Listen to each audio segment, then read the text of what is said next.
తెలంగాణ రాష్ట్రంలో ప్రసిద్ధి చెందిన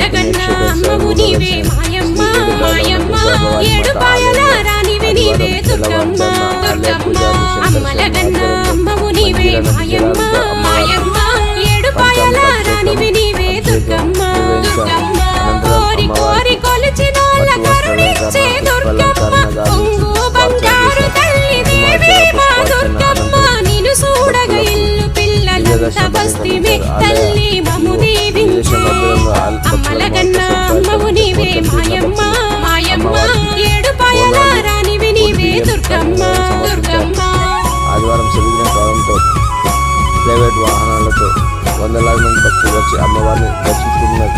ఏకవారం నుంచే అమ్మవారి దర్శనం కోసం క్యూలైన్ కట్టారు.